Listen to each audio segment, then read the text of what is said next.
Salam sehat buat kita saudara-saudaraku semuanya dimanapun kita berada. Tuhan Yesus selalu menyertai kita semua. Baiklah, saya akan memimpin doa pembukaan untuk kita bersama-sama kembali akan mendengarkan firman Tuhan. Mari kita berdoa. Sungguh benar Bapa di surga, kami menyadari terus ya Tuhan, kasih-Mu yang begitu dalam memberikan kepada kami makna dari hidup yang penuh arti untuk kami jalani dan kami nikmati, khususnya di pagi hari ini ya Tuhan. Kami bersyukur ya Tuhan Yesus karena Engkau terus membangkitkan semangat kami. Semangat yang sungguh-sungguh rindu diperlengkapi oleh firman Tuhan.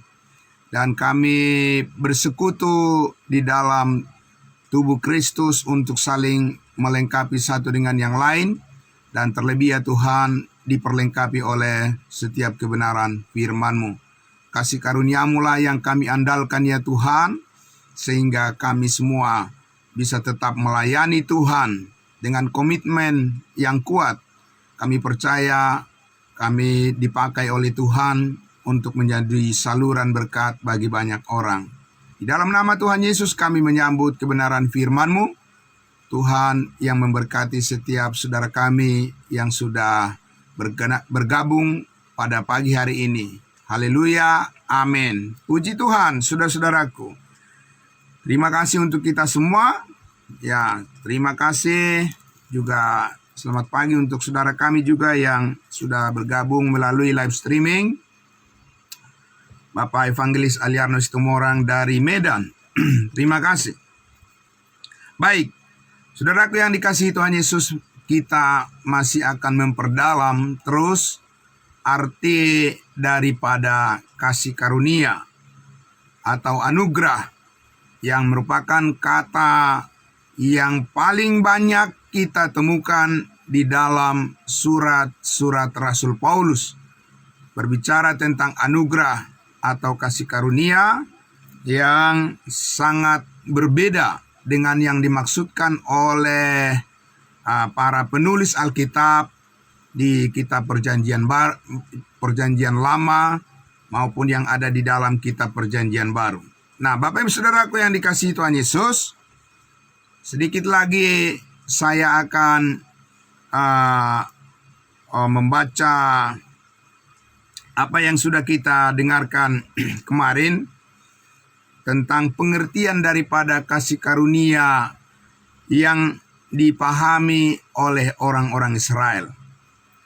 Nah, saudaraku, saya akan membaca dari kitab Keluaran pasal 34. Bapak Ibu Saudara, nanti kita akan membandingkan dengan arti dan makna daripada anugerah itu sendiri sesudah salib Yesus Kristus. Itu adalah satu hal yang sangat berbeda dan lebih dalam maknanya bagi kita. Nah, saya akan membaca lagi Keluaran pasal 34 mulai dari ayatnya yang ke-6. Keluaran pasal 34 ayat 6. Berjalanlah Tuhan lewat dari depannya, dari depan Musa, dan berseru, Tuhan, Tuhan, Allah penyayang dan pengasih, panjang sabar, berlimpah kasihnya dan setianya, yang meneguhkan kasih setianya kepada beribu-ribu orang, yang mengampuni kesalahan, pelanggaran, dan dosa, tetapi tidaklah sekali-kali membebaskan orang yang bersalah dari hukuman, yang membalaskan kesalahan bapa kepada anaknya dan cucunya, kepada keturunan yang ketiga dan yang keempat.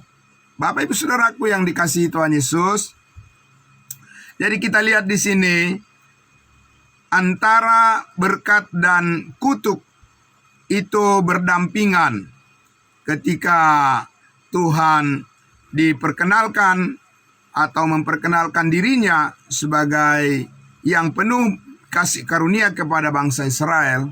apa yang mereka pahami Bapak Ibu Saudara? Yang mereka pahami adalah kalau mereka berbuat baik, mereka akan diampuni Tuhan. Tapi kalau mereka berbuat jahat, kalau mereka melakukan pelanggaran, melakukan kesalahan, maka dikatakan Tuhan akan membalaskan kesalahan Bapa kepada anak-anak dan cucunya. Jadi itu Bapak Ibu Saudara, kasih karunia dipahami oleh orang Israel tidak bisa lepas dari hukuman yang begitu dekat dengan mereka kalau mereka melakukan pelanggaran. Nah, saudaraku yang dikasihi Tuhan Yesus, kalau kita lihat apa yang dikatakan Rasul Paulus di Roma pasal 8, demikianlah sekarang tidak ada lagi penghukuman bagi mereka yang ada di dalam Kristus Yesus. Itu jauh sekali Bapak Ibu Saudara, ya, pengertian kasih karunia yang dikatakan oleh Rasul Paulus adalah kasih karunia yang menghapuskan semua hukuman. Tidak ada lagi hukuman bagi setiap orang yang ada di dalam Kristus Yesus. Itu pengertian kasih karunia yang kita pahami saat ini. Nah, saudara, kita lihat lagi di ayat 8. Segeralah Musa berlutut ke tanah lalu bersujud menyembah, serta berkata, jika aku telah mendapat kasih karunia di hadapan-Mu ya Tuhan, berjalanlah kiranya Tuhan di tengah-tengah kami, sekalipun bangsa ini suatu bangsa yang tegar tengkuk, tetapi ampunilah kesalahan dan dosa kami, ambillah kami menjadi milik-Mu. Jadi saudara, ketika orang Israel memahami arti kasih karunia Tuhan, mereka harus didorong untuk meminta ampun kepada Tuhan. Minta dosa-dosa mereka dihapuskan. Karena itulah yang mereka pahami perasaan berdosa. Ya, perasaan berdosa itu sangat dekat dengan orang Israel, Bapak Ibu Saudara. Jadi saudaraku yang dikasihi Tuhan Yesus, karena mereka memahami Tuhan penuh kasih karunia, maka mereka harus menampilkan pengakuan mereka sebagai orang-orang berdosa. Nah, Bapak Ibu Saudara, kalau kita lihat di zaman sekarang ini juga di dalam kekristenan, mereka juga lebih senang mengatakan bahwa mereka adalah orang-orang berdosa. Dan mereka memahami kasih karunia Tuhan kalau mereka mengaku sebagai orang-orang berdosa dan meminta dosa-dosanya diampuni Tuhan. Itu yang mereka pahami Bapak Ibu Saudara di kekristenan di zaman sekarang ini. Nah, kenapa demikian Bapak Ibu Saudara? Sedikit saya kasih tahu rahasianya kepada Bapak Ibu Saudara. Kenapa di dalam kekristenan itu selalu mereka mengajarkan bahwa kita adalah yang mengaku percaya Yesus adalah orang berdosa? Karena mereka memahami bahwa kekristenan itu adalah Israel. Ya, gereja itu adalah Israel. Israel rohani. Jadi mirip-miriplah Bapak Ibu Saudara pengakuannya. Ya, maka setiap minggu dalam tata ibadah, ya, dan setiap hari kalau berdoa di perkumpulan-perkumpulan acara-acara, tidak pernah mereka lepas menyadari diri mereka adalah orang berdosa. Dan karena itu mengaku dosa-dosa dan meminta ampun kepada Tuhan menjadi gaya hidup daripada orang-orang Kristen di zaman sekarang ini. Karena mereka percaya mereka adalah orang Israel. Bapak Ibu Saudaraku yang dikasihi Tuhan Yesus, itu adalah satu hal yang sangat menyedihkan kalau mereka memahami arti kasih karunia yang diajarkan oleh Tuhan Yesus melalui Rasul Paulus. Kasih karunia adalah semua dosa sudah diampuni sekali untuk selama-lamanya. Amin. Apa artinya kasih karunia sekarang ini Bapak Ibu Saudara? Kasih karunia adalah bahwa Yesus telah menghapuskan segala dosamu. Yesus telah menebus hidupmu dengan sempurna. Yesus telah membebaskan engkau dari hukuman dosa dan maut. Yesus telah memerdekakan hidupmu dari hukum Taurat. Yesus telah menempatkan engkau, setiap orang yang percaya, ke dalam tubuh Kristus dan menjadi anggota tubuh Kristus yang kudus dan yang tidak bercacat celah, dan itu adalah kebenaran yang disediakan oleh Tuhan Allah sebelum dunia dijadikan di dalam Kristus Yesus untuk menjadi kemuliaan kita. Amin. Jadi Bapak Ibu Saudara, saudara-saudaraku sudah bisa membayangkan betapa jauhnya pemahaman tentang kasih karunia itu dengan apa yang diajarkan oleh Rasul Paulus dan dengan apa yang dipahami oleh orang pada umumnya. Nah, orang beragama pada umumnya berpikir bahwa adalah merupakan kerendahan hati kalau orang yang percaya pada Yesus mengaku dirinya adalah orang berdosa. Tapi tidak demikian Bapak Ibu Saudara dengan yang diajarkan oleh Rasul Paulus, bahwa setiap orang yang percaya dalam Kristus Yesus telah dimeteraikan dengan Roh Kudus. Amin. Dan karena itulah maka setiap orang yang percaya mendapat status sebagai orang kudusnya Tuhan. Orang yang telah dipilih, orang yang diperuntukkan bagi Allah, dan orang yang sudah disucikan dari segala dosa, dan yang diberikan kasih karunia oleh penebusan yang sempurna, dan dikaruniakan kebenarannya secara cuma-cuma bagi setiap orang yang percaya, ditempatkan sebagai orang yang benar di hadapan Allah. Oleh karena apa yang telah diberikan oleh Allah melalui Yesus Kristus kepada setiap orang yang percaya. Amin. Nah, Bapak Ibu Saudara, nah hal ini, saudaraku, yaitu tentang kasih karunia yang dipahami oleh orang Israel, sampai kepada kedatangan kelahiran daripada Yesus Kristus. Mereka memahami bahwa Yesus Kristus sebagai firman yang menjelma menjadi daging, menjadi manusia, itulah yang dimengerti oleh Yohanes Pembaptis, yang dipahami oleh murid-murid Yesus, bahwa kasih karunia itu datang melalui Yesus Kristus, melalui kelahirannya. Mari kita lihat Bapak Ibu Saudara di dalam Yohanes pasalnya.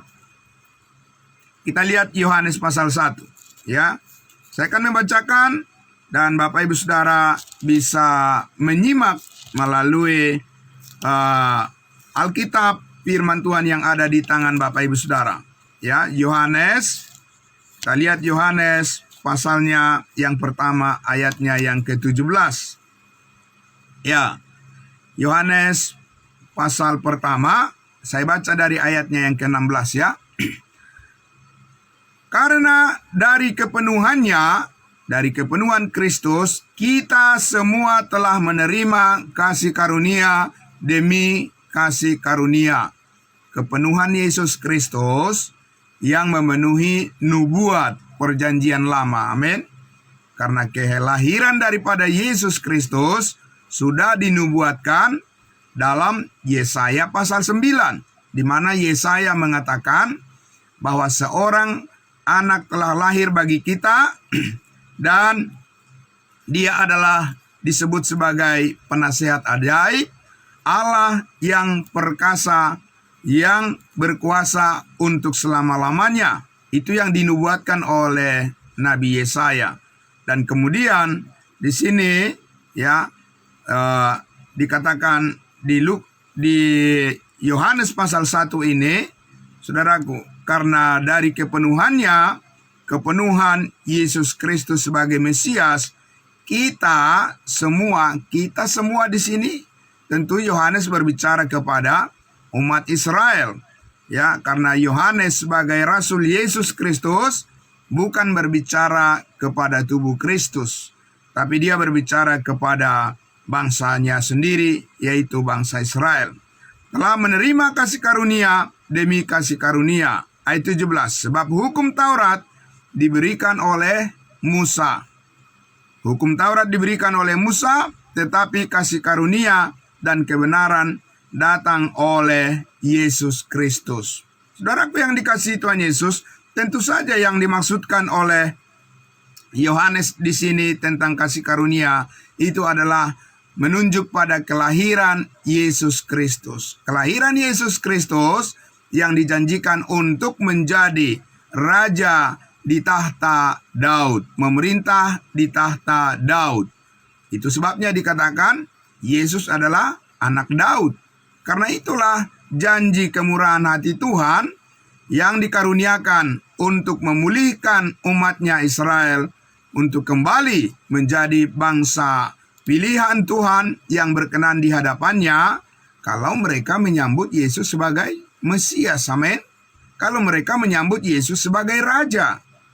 Kalau mereka menyambut janji Tuhan kepada nenek moyang mereka, Abraham, Ishak, dan Yakub, bahwa seorang dari keturunan daripada Abraham akan memerintah dan seorang daripada keturunan Daud akan menjadi raja di tengah-tengah bangsa Israel.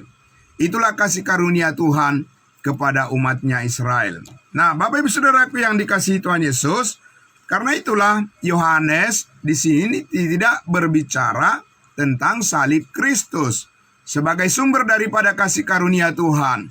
Yohanes tidak berbicara tentang kematian, penguburan, dan kebangkitan Yesus Kristus sebagai kasih karunia, sebagai anugerah bagi bangsa Israel. Tetapi kelahirannya lah yang harus mereka sambut sebagai anugerah kasih karunia Tuhan, di mana kedatangan Yesus Kristus, kelahirannya adalah untuk menggenapi hukum Taurat. Amin. Itu sebabnya Yesus berkata, "Aku datang bukan meniadakan hukum Taurat." Jadi kalau Yesus berbicara tentang hukum Taurat di hadapan bangsa Israel, bukan meniadakan, juga bukan menghapuskan, tetapi untuk apa? Untuk menggenapinya. Amin. Supaya bangsa Israel tadi mereka mengenal kasih karunia Tuhan dengan dua sisi mata koin. Yang pertama, satu sisi adalah kasih karunia Tuhan yang memberkati mereka. Di sisi lain adalah hukuman yang akan diterima oleh orang-orang Israel yang tidak patuh kepada hukum Taurat. Sebagai konsekuensi daripada penolakan mereka kepada Yesus Kristus, maka orang Israel mereka akan menerima hukuman di masa yang akan datang yang disebut dengan masa sengsara besar di bumi. Di bawah pemerintahan antikristus, suatu saat nanti orang Israel akan menerima hukuman yang sangat berat sambil mereka menangis, menderita. Mereka akan berteriak-teriak mencari Tuhan dan berdoa, "Datanglah kerajaanmu di bumi seperti di sorga, dan ampunilah kami sebagaimana kami mengampuni orang yang bersalah kepada kami." Jadi itu akan terus berlanjut Bapak Ibu Saudara. Ya, bagi bangsa Israel yang mereka sadari adalah kasih karunia Tuhan.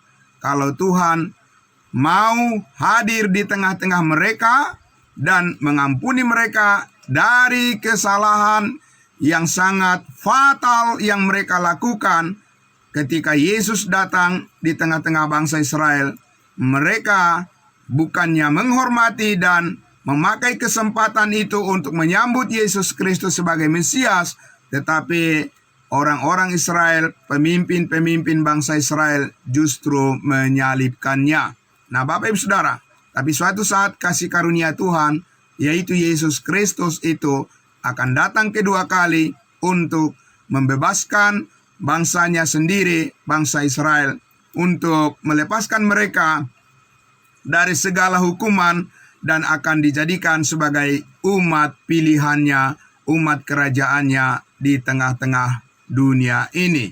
Nah, Bapak Ibu Saudaraku, oleh karena itu, maka mari kita lihat di dalam Roma pasalnya yang ketiga.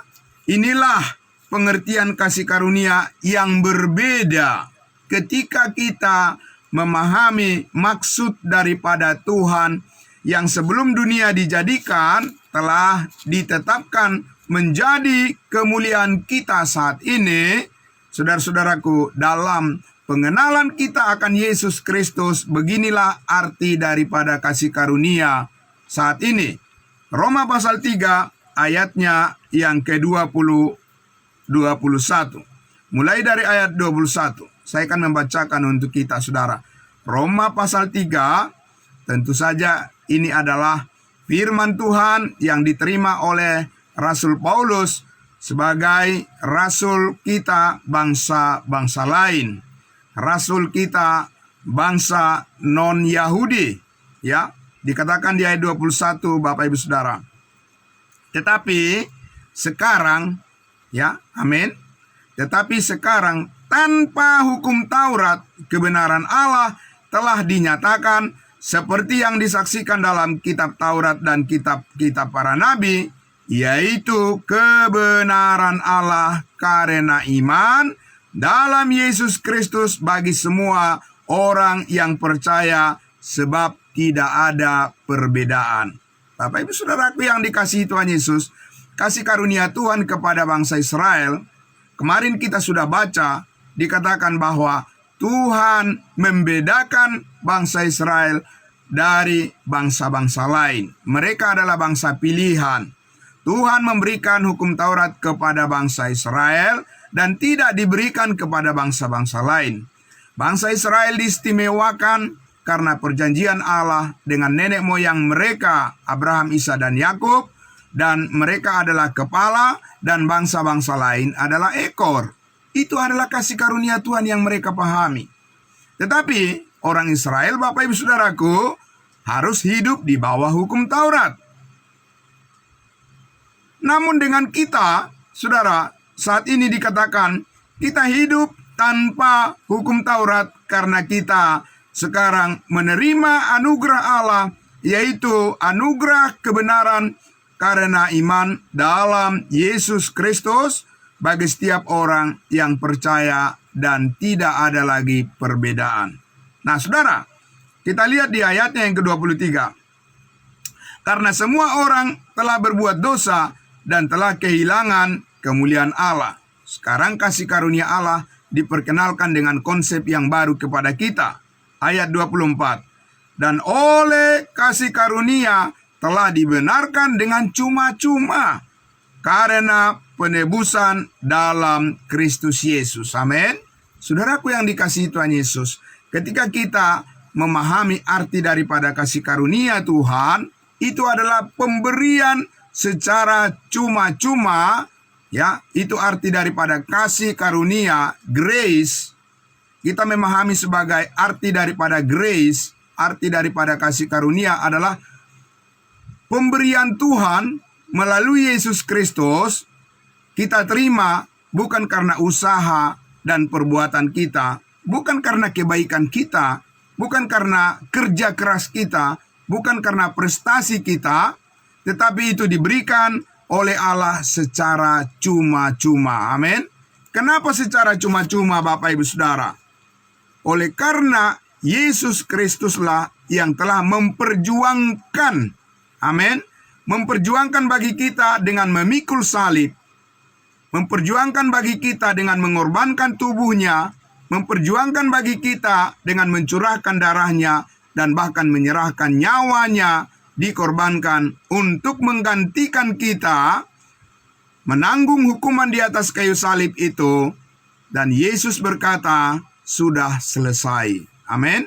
Itulah Bapak Ibu Saudaraku, pengertian daripada kasih karunia. Makna daripada kasih karunia adalah kita menerima dari Tuhan segala yang terbaik yang tidak kita usahakan.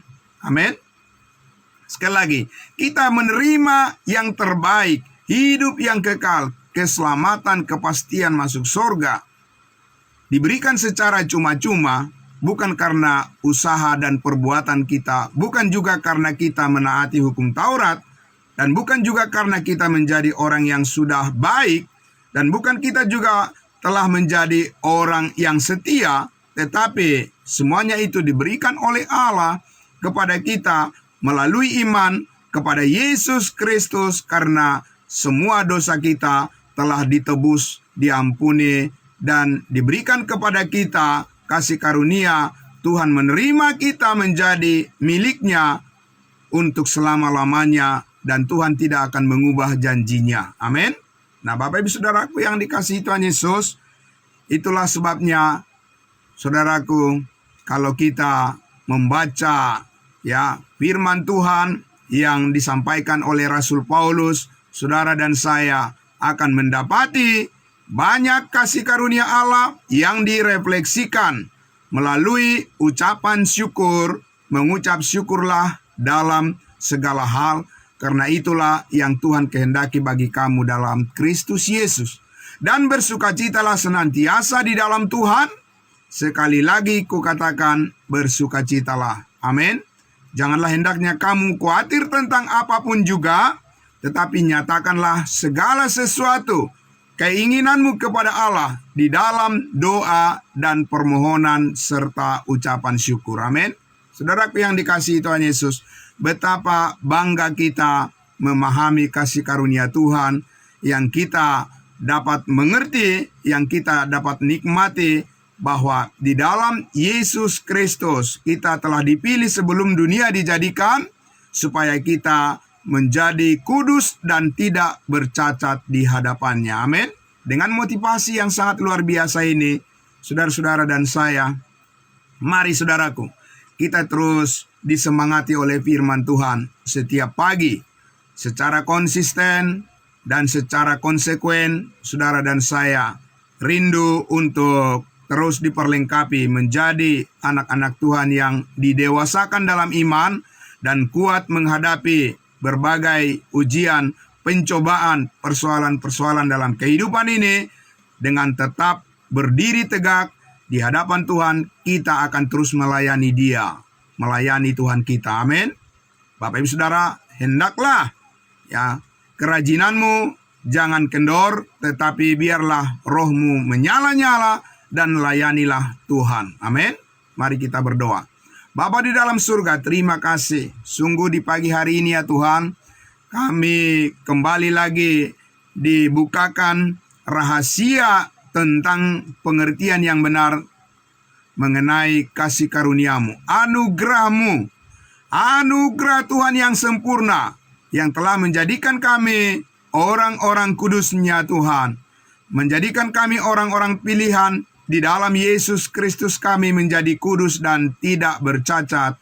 Oleh karena penebusan kasih karunia oleh darah Kristus yang telah dicurahkan, menyucikan hidup kami, dan kami layak di hadapan-Mu untuk melayani-Mu selama-lamanya. Terima kasih Bapa di dalam surga.